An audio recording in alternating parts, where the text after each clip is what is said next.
نحمده ونستعينه ونؤمن به ونتوكل عليه ونعوذ بالله من شرور أنفسنا ومن سيئات أعمالنا أشهد أن لا إله إلا الله وحده لا شريك له وأشهد أن محمدا عبده ورسوله اللهم صل على محمد وعلى آل محمد كما صليت على إبراهيم وعلى آل إبراهيم إنك حميد مجيد اللهم بارك على محمد وعلى آل محمد كما باركت على إبراهيم وعلى آل إبراهيم إنك حميد مجيد أما بعد فإن خير الحديث كتاب الله وخير الهدي هدي محمد صلى الله عليه وسلم وشر الأمور محدثاتها وكل بدعة ضلالة يا أيها الذين آمنوا اتقوا الله حق تقاته ولا تموتن إلا وأنتم مسلمون أعوذ بالله من الشيطان الرجيم بسم الله الرحمن الرحيم يا أيها الذين آمنوا كتب عليكم الصيام كما كتب على الذين من قبلكم لعلكم تتقون സ്നേഹം ബഹുമാനമുള്ള വിശ്വാസികളെ സർവശക്തനായ അല്ലാഹുവിൻ്റെ നിയമ നിർദ്ദേശങ്ങൾ നമ്മുടെ ജീവിതത്തിൽ സദാ ഉണ്ടാവണമെന്ന് വസിയത്ത് ചെയ്യുകയാണ്, ഉണർത്തുകയാണ്. പരിശുദ്ധമായ റമളാനിലൂടെ ഇസ്ലാമിൻ്റെ പവിത്രമായ സന്ദേശങ്ങൾ ജീവിതത്തിൽ പകർത്തി മറ്റുള്ളവർക്ക് കൂടി മാതൃകയായി യഥാർത്ഥ മുഅ്മിനായി മുത്തഖിയായി മുഖ്ലിസായി ജീവിക്കുവാനും മരിക്കുവാനുമുള്ള സൗഭാഗ്യം അല്ലാഹു നമുക്കൊക്കെ പ്രദാനം ചെയ്യുമാറാവട്ടെ. ഓതിവെച്ച വചനം തന്നെയാണ് കഴിഞ്ഞ ആഴ്ചയിൽ നമ്മൾ ഓതിയത്.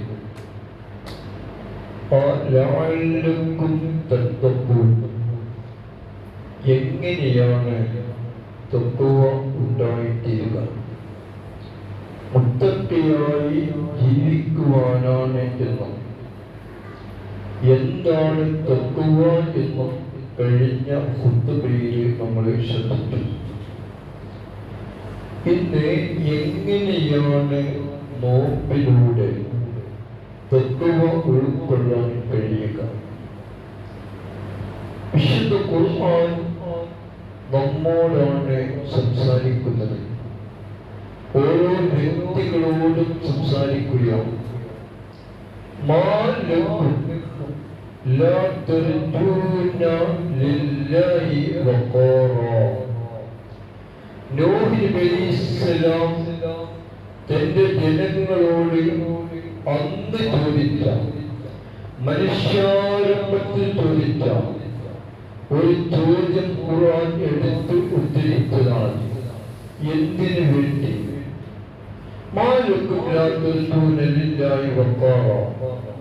അല്ല, നിങ്ങൾക്ക് അല്ലാഹുവിനെ പറ്റി ഒരു ഉറപ്പ് ഇല്ലേ എന്നാണ് ചോദ്യം. ആ ചോദ്യം ഞാൻ എന്നോട് ചോദിക്കേണ്ടതാണ്.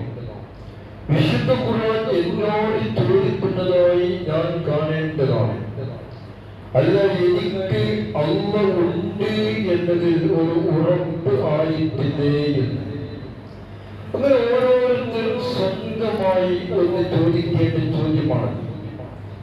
ഈമാൻ എന്നതിന്, വിശ്വാസം എന്നതിന്റെ അപ്പുറം ഒരു ഉറപ്പ് ഉണ്ടായിരിക്കണം. അള്ളാഹുവിനെ പഠിക്കേണ്ട ഒരു ഗാംഭീര്യം, എന്തുകൊണ്ട് നിങ്ങൾ നൽകുന്നില്ല എന്ന ചോദ്യം അല്ലാഹു ഉണ്ട് എന്ന ഉറച്ച ഒരു വിശ്വാസത്തിൽ നമുക്കുണ്ടാവണം. ആ ഉറപ്പ് ഉള്ളത് കൊണ്ടാണ് ഈ കൊടും വേനൽക്ക് ഒരു തുള്ളി വെള്ളം പോലും കുടിക്കാതെ നമ്മൾ നോമ്പെടുക്കുന്നത് എന്ന ഒരു ബോധമാണ് നമുക്ക് വേണ്ടത്. റമദാൻ മാസമാണ് എന്നതുകൊണ്ടല്ല, ഖുർആൻ ഇറങ്ങിയ മാസമാണ് എന്നതുകൊണ്ടല്ല, നാട്ടുകാരെല്ലാം നോമ്പെടുക്കുന്നു എന്നതുകൊണ്ടല്ല, ഭക്ഷണം കിട്ടാൻ വഴിയില്ല എന്നതുകൊണ്ടുമല്ല. ഞാനൊരു മുസ്ലിമാണ്, ഞാൻ അല്ലാഹുവിന്റെ കൽപ്പന സ്വീകരിക്കേണ്ടവനാണ്. ഏതുപോലെ ഇബ്രാഹിം നബി അലൈഹിസ്സലാമിനോട് തന്റെ മകൻ ഇസ്മായിലിനെ അറുക്കണമെന്ന അല്ലാഹുവിന്റെ കൽപ്പന മെസ്സേജ് വന്നപ്പോ അത് അതേ രൂപത്തിൽ നടപ്പിലാക്കാൻ തയ്യാറായ മഹാവ്യക്തിത്വമായിരുന്നു ഇബ്രാഹിം നബി അലൈഹിസ്സലാം. എന്റെ മകനല്ലേ, എന്റെ പ്രായാധിക്യത്തിൽ ലഭിച്ചതല്ലേ, ആകെ എനിക്ക് ഒന്ന് രണ്ടും പിന്നല്ലേ ഉള്ളൂ, ഞാൻ എങ്ങനെയാണ് ഇതിന് ഈ സമയത്ത് ഇറക്കുക എന്നൊന്നും വിചാരിച്ചില്ല. അല്ലാഹു കൽപ്പിച്ചു, ആ കൽപ്പന ഞാൻ സ്വീകരിച്ചു. ഈ റമദാനിൽ നോമ്പെടുക്കണമെന്ന് എന്റെ റബ്ബ് എന്നോട് കൽപ്പിച്ചു. ആ കൽപ്പന ഞാൻ ഇതാ നിർവഹിച്ചുകൊണ്ടിരിക്കുന്നു. അതൊരു മാസക്കാലമാണ്. ഇൻഷാ അല്ലാഹ് ഒരു മാസക്കാലം ഞാൻ പൂർത്തീകരിക്കും. അങ്ങനെയുള്ള ഒരു വിശ്വാസത്തിൽ നിന്നാണ് ഈ കൽപ്പനകൾ നമ്മൾ സ്വീകരിക്കേണ്ടത്. അതുകൊണ്ട് ആ സൗമ്യയിലൂടെ നമുക്ക് നേടാനുള്ളത് ഇദാ ദഖല സൗമ റമളാൻ ഫുതിഹത് അബ്വാബുർ റഹ്മ വഉൽഖത് അബ്വാബു ജഹന്നം വസുൽസിലത്തി ശയാത്തീൻ. മൂന്ന് കാര്യമാണ് ഈ ഹദീസിലൂടെ പറഞ്ഞത്. ഇദാ ദഖല സൗമ റമളാൻ, റമളാൻ വന്നു കഴിഞ്ഞാൽ, ഇതാ റമളാൻ വന്നു, ഇന്ന് 6ാമത്തെ ദിനമാണ്. എന്താണ് സംഭവിക്കുക? റമളാൻ എന്ന് പറഞ്ഞാൽ എന്ത്? കാരുണ്യത്തിന്റെ സ്വർഗ്ഗത്തിന്റെ കവാടങ്ങൾ തുറക്കപ്പെട്ടു. നരകത്തിന്റെ കവാടങ്ങൾ അടക്കപ്പെടുകയും ചെയ്തു. മനുഷ്യരെ വഴിതെറ്റിക്കുന്ന പിശാചുകളെ ചങ്ങലകളിൽ ബന്ധിപ്പിക്കുകയും ചെയ്തു. ഈ മൂന്ന് വിഷയം അനിവാര്യമാണ്. ഈ മൂന്നും എന്നും നിലനിൽക്കേണ്ടതാണ്, അല്ല നമ്മൾ നിലനിർത്തേണ്ടതാണ്. സ്വർഗ്ഗത്തിന്റെ കവാടങ്ങൾ തുറക്കപ്പെട്ടു, ഇനി അത് അടക്കാൻ പാടില്ല. നരകത്തിന്റെ കവാടങ്ങൾ അടക്കപ്പെട്ടു, ഇനി അത് ഞാനായിട്ട് തുറക്കാൻ പാടില്ല. ചെകുത്താന്മാരെ ചങ്ങലകൾ ബന്ധിച്ചു, ഞാനായിട്ട് അത് കെട്ടഴിക്കാൻ പാടില്ല. ഇങ്ങനെയാണ് നമ്മൾ ഈ ഹദീസുകൾ വായിക്കേണ്ടത്. അപ്പോൾ ഇത് മൂന്നും സംഭവിച്ചു കഴിഞ്ഞാൽ ലോകം എത്ര പരിശുദ്ധമായിരിക്കും. ആലോചിച്ച് നോക്കൂ, എത്ര പവിത്രമായിരിക്കും ലോകം. പക്ഷെ ഇത് നമ്മൾ അനുഭവിച്ചോ എന്നാണ് പരിശോധിക്കേണ്ടത്. എന്റെ നോമ്പ് കണ്ട് എനിക്ക് റഹ്മത്തിന്റെ കവാടം തുറക്കപ്പെട്ടുവോ? എനിക്ക് നരകത്തിന്റെ വാതിലുകൾ അടക്കപ്പെട്ടോ? എന്നിൽ നിന്ന് പിശാചിനെ അകറ്റി നിർത്തിയോ? അതെല്ലാം ഈ റമളാനിലും പൈശാചികമായ പ്രേരണയ്ക്ക് വിധേയമായി ചെറുതോ വലുതോമായ കുറ്റകൃത്യങ്ങളിൽ അകപ്പെടുന്നുവോ എങ്കിൽ അവന് ചെകുത്താൻ അവന്റെ കൂടെയുണ്ട്. അവന് വേണ്ടി നരകത്തിന്റെ വാതിലുകൾ തുറക്കപ്പെട്ടിരിക്കുകയാണ്. അവന് വേണ്ടി സ്വർഗത്തിന്റെ വാതിലുകൾ അടക്കപ്പെട്ടിരിക്കുകയാണ്. അവനെ ഒരിക്കലും തിരുത്താൻ നമ്മൾ പാടില്ല. ഇങ്ങനെയാണ് തത്വ ആർജിച്ചുകൊണ്ട് ജീവിക്കേണ്ടത്. അതേ അഹദുക്കും യൗമൻ സ്വായിമൻ വലാ യജ്അൽ വലാ യർഫസ് ഫലിംറു ഖാതല ഔ ശതമ ഫലിഖുൽ ഇന്നി സ്വായിമൻ ഇന്നി സ്വായിമൻ. നമ്മൾ സ്വന്തമായി ഒരു വഴക്കിനില്ല, ഒരു അശ്ലീലമായ വാക്കിനില്ല, പ്രവർത്തിക്കില്ല, കാഴ്ചയില്ല, കേൾവിയില്ല. ഈ റമദാനിന്റെ 6 പകലുകളിലും 7 രാത്രികളിലും നമ്മൾ ഈ തെറ്റുകൾ ചെയ്തു പോയോ? ആലോചിക്കേണ്ടതാണ്, സ്വന്തമായിട്ട് ആലോചിക്കേണ്ടതാണ്. എന്റെ കണ്ണ് വേണ്ടാത്തതെന്ന് കണ്ടുവോ? എന്റെ കാതില് വേണ്ടാത്തത് കേൾക്കാൻ ഞാൻ സമ്മതിച്ചുവോ? എന്റെ വിരലുകൾ വേണ്ടാത്തതിലേക്ക് ഞാൻ സ്പർശിച്ചുവോ? നമ്മൾ സ്വന്തമായി പരിശോധിക്കുക. മാത്രമല്ല,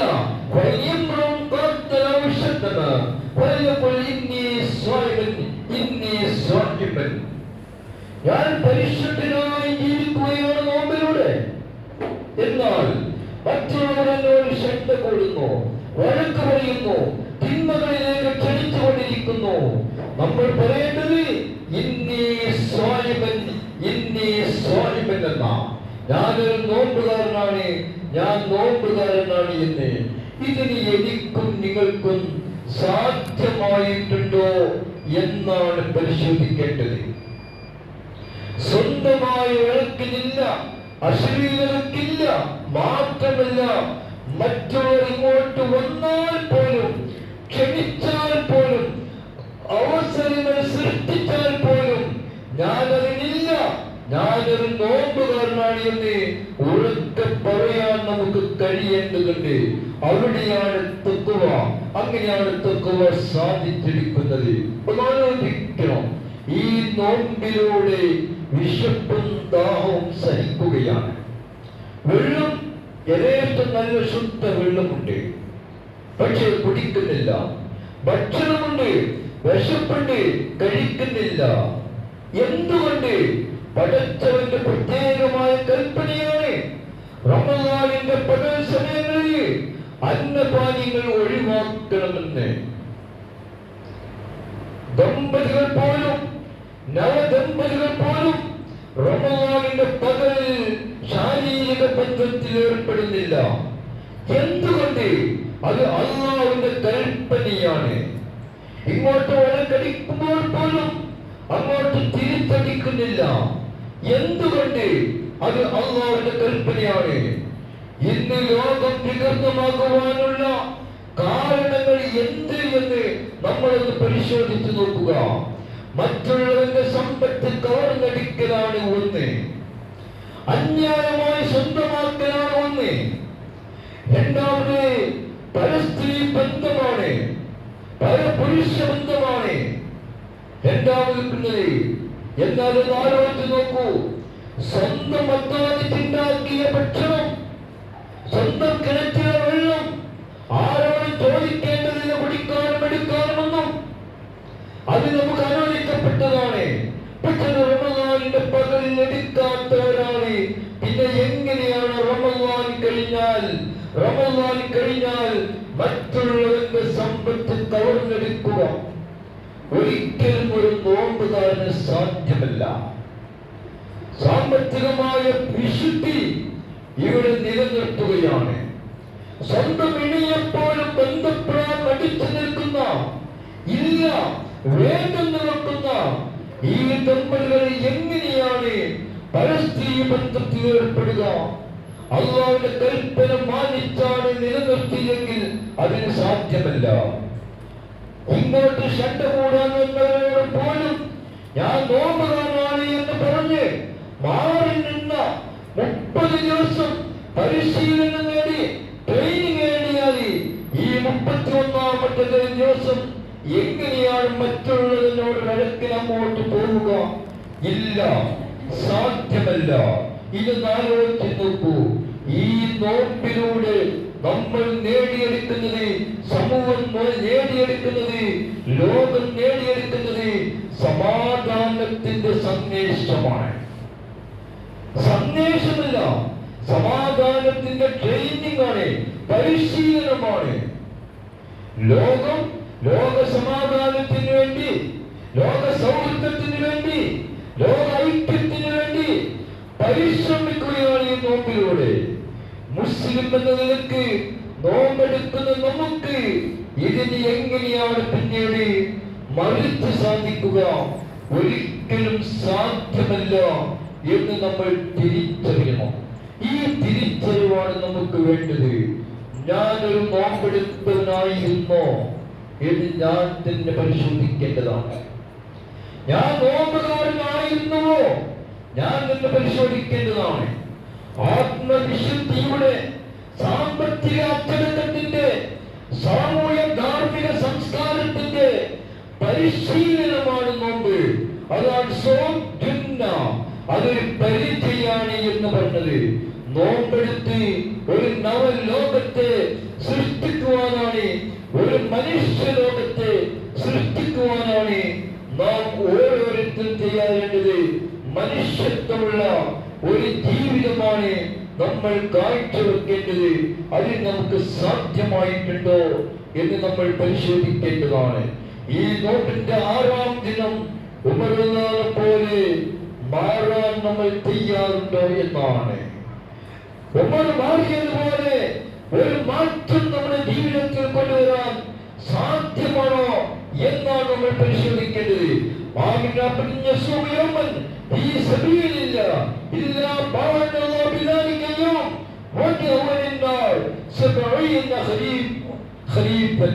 ഒരാള് റമദാനിന്റെ ഒരു ദിവസം ഒരു നോമ്പെടുത്ത ഒരു അടിമ നരകത്തിൽ പോവുകയില്ല. കാരണം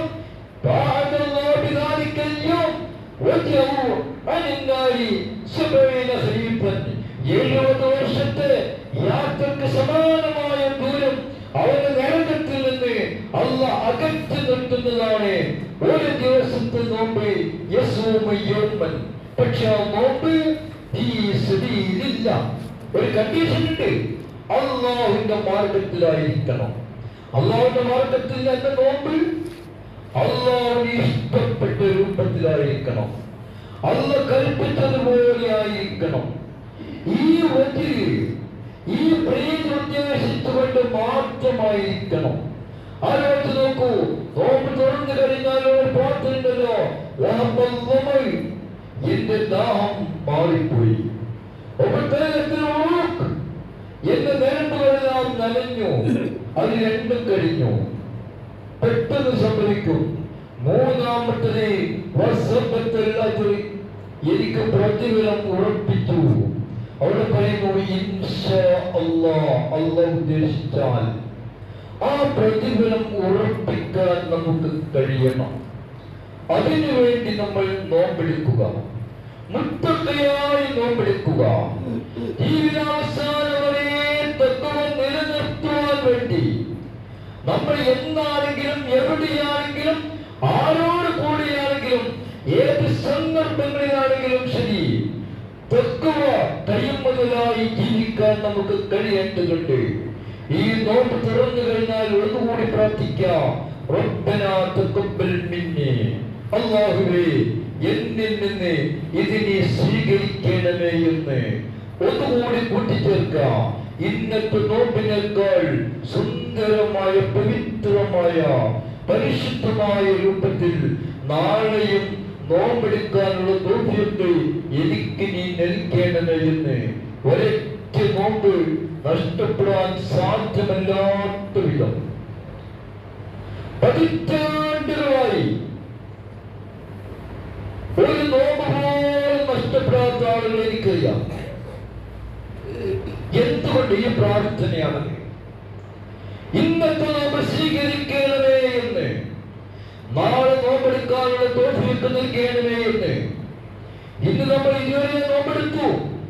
ഒരു ഛർദ്ദി വന്നാൽ, ഒരു തലവേദന വന്നാൽ, നമ്മൾ വയറിനെ ഇളകിയാൽ, മറ്റെന്തെങ്കിലും സംഭവിച്ചാൽ അവിടെ വെച്ച് നോമ്പ് മുറിക്കേണ്ടി വരും.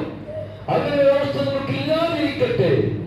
നാളെ നോമ്പെടുക്കാൻ കഴിയാത്ത അവസ്ഥ വരും, അത് വരാതിരിക്കട്ടെ. ഇതെല്ലാം ശ്രദ്ധിക്കുന്നത്, എല്ലാം നൽകുന്നത് നമ്മളല്ല, നമുക്ക് നൽകുന്നത് പടച്ചവനാണ്. അതുകൊണ്ട് നൽകുന്നവനോട് ചോദിക്കാൻ നമുക്ക് കഴിയണം. നൽകുന്നത് റബ്ബ് മാത്രമാണ്. അതുകൊണ്ട് റബ്ബിനോട് മാത്രം ദുആ ചെയ്യാനും നമുക്ക് സാധ്യമാവേണ്ടതുണ്ട്. വേറെ ഒരു അത് പ്രവാചകന്മാരാണെങ്കിലും സ്വാലിഹീങ്ങളാണെങ്കിലും ശുഹദാക്കളാണെങ്കിലും നമ്മെ സഹായിക്കാൻ അവർക്ക് സാധ്യമല്ല. അതിനവരൊരിക്കമല്ല. അവരോട് ചോദിക്കാനേ നമ്മളും ഒരുക്കമല്ല. പടച്ചവനോട് നമുക്ക് ചോദിക്കാം. റബ്ബ് നിൽക്കുമാറാവട്ടെ. അല്ലാഹുവേ അനുഗ്രഹിക്കണമേ.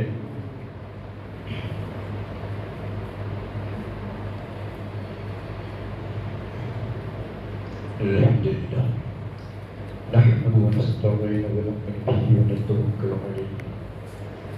ഇത്തഖുല്ലാഹ ഹഖ്ക തുഖാതിഹി വലാ തമൂതുന്ന ഇല്ലാ വഅൻതും മുസ്ലിമൂൻ. യാ അയ്യുഹന്നാസ് ഖദ് ജാഅത്കും മൗഇദത്തും മിർ റബ്ബിക്കും വശിഫാഉൻ ലിമാ ഫിസ്സുദൂർ വഹുദൻ വറഹ്മത്തുൻ ലിൽ മുഅ്മിനീൻ. സ്നേഹം ബഹുമാനമുള്ള വിശ്വാസികളെ, അല്ലാഹുവിന്റെ ദീൻ അനുസരിച്ച് ജീവിക്കണമെന്ന് വസിയത്ത് ചെയ്യും. സൂറ യൂനുസിലെ 57-ാമത്തെ വചനം. പരിശുദ്ധ ഖുർആനുമായി ബന്ധപ്പെട്ട വചനം തന്നെ. ഈ ഖുർആൻ അനുസരിച്ചുകൊണ്ടാണ് നമ്മൾ ജീവിക്കേണ്ടത്. ഈ ഖുർആൻ അവതരിപ്പിച്ചു എന്നതുകൊണ്ടാണ് റമളാനിൽ 30 ദിവസവും നോമ്പ് നിർബന്ധമാക്കപ്പെട്ടത്. ആ ഖുർആനെ പറ്റി പറഞ്ഞ യാ അയ്യുഹന്നാസ്, മനുഷ്യർക്ക് വേണ്ടി ഖദ് ജാഅത്കും മൗഇദത്തും മിർ റബ്ബിക്കും, റബ്ബിൽ നിന്ന് വന്ന ഒരു മൗഇദത്ത്, സദുപദേശമാണ് ഖുർആൻ.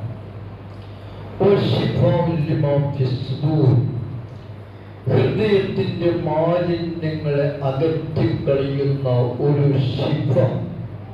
ശമനമാണ് ഈ ഖുർആൻ. എല്ലാ വഴികളും അടച്ച് നേരിന്റെ വഴിയിലൂടെ നമ്മൾ കൊണ്ടുപോകുന്ന ഒരു വെളിച്ചമാണ് ഈ ഖുർആൻ. എല്ലാ പ്രയാസങ്ങളെയും മാറ്റിവെച്ച് സ്നേഹത്തിന്റെ കാരുണ്യത്തിന്റെ അലിവിന്റെ വഴിയിലൂടെ നമ്മെ നടത്തുന്നതാണ് ഖുർആൻ. അതൊക്കെ ആർക്ക്? ലിൽ മുഅ്മിനീൻ, വിശ്വാസികളായ ആളുകൾക്ക്. നമ്മൾ വിശ്വാസികളാണ് എന്നത് ഒരു ഉറപ്പാണ്.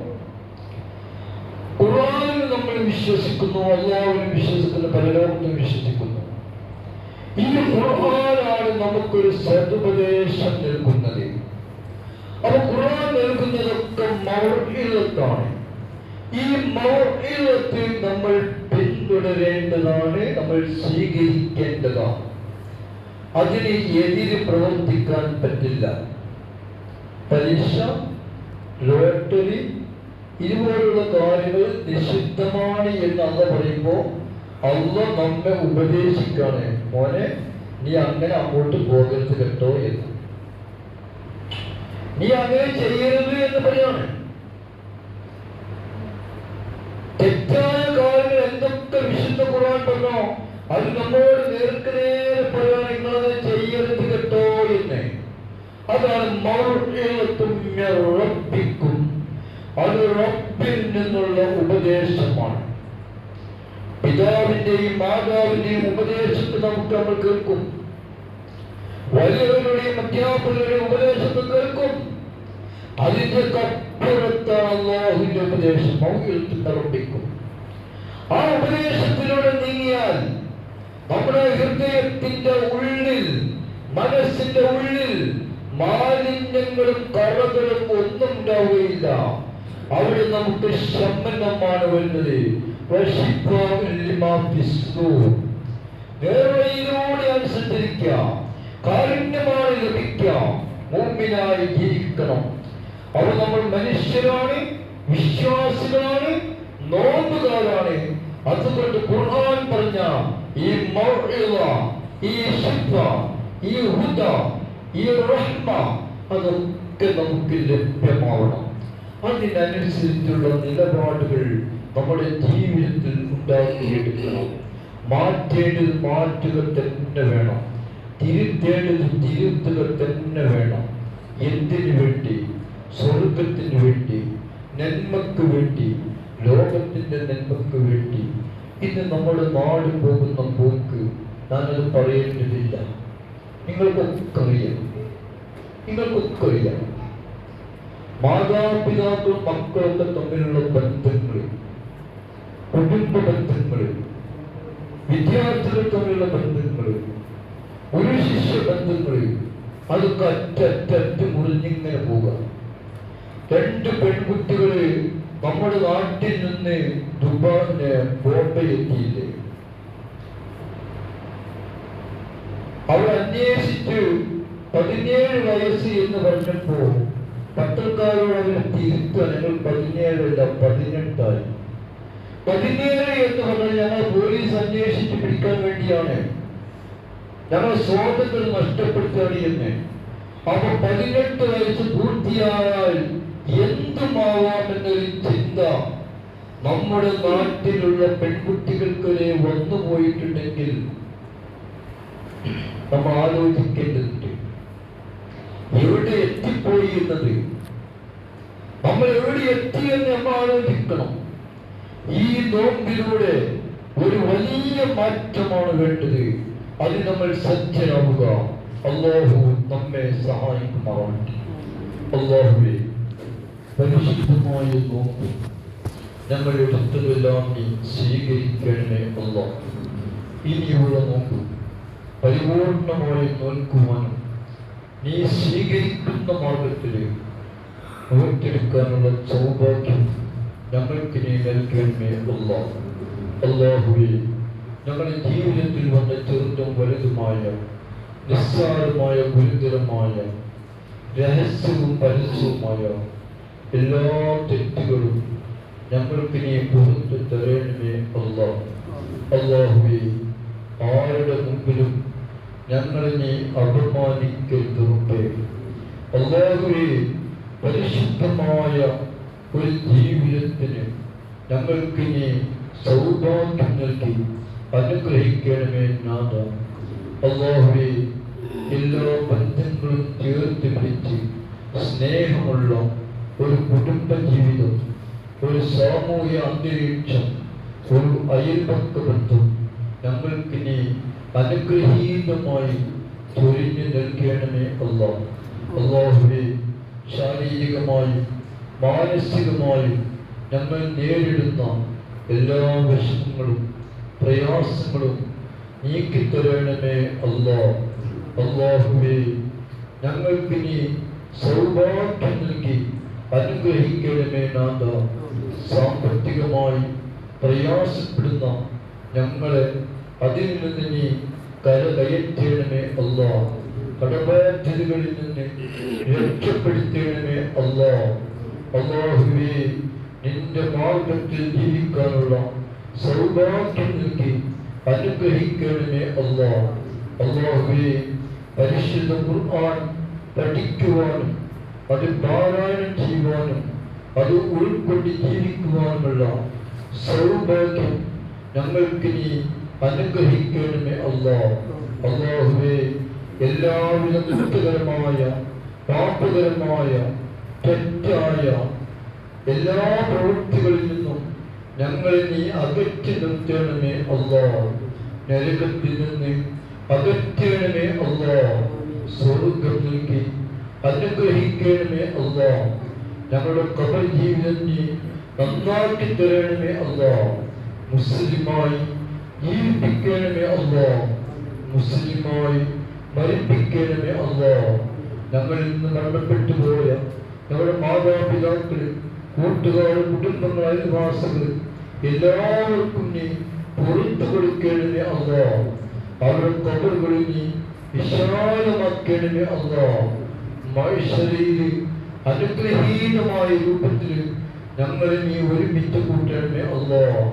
അല്ലാഹു ലനാ വലിഖവാനിന الذين سبقونا بالإيمان ربنا ظلمنا أنفسنا وإن لم تغفر لنا وترحمنا لنكونن من الخاسرين اللهم أحينا مسلمين وأمتنا مسلمين وألحقنا بالصالحين ربنا ظلمنا أنفسنا وإن لم تغفر لنا وترحمنا لنكونن من الخاسرين ربنا هب لنا من أزواجنا وذرياتنا قرة أعين واجعلنا للمتقين إماما اللهم أجرنا من النار اللهم أجرنا من النار اللهم أجرنا من النار اللهم احينا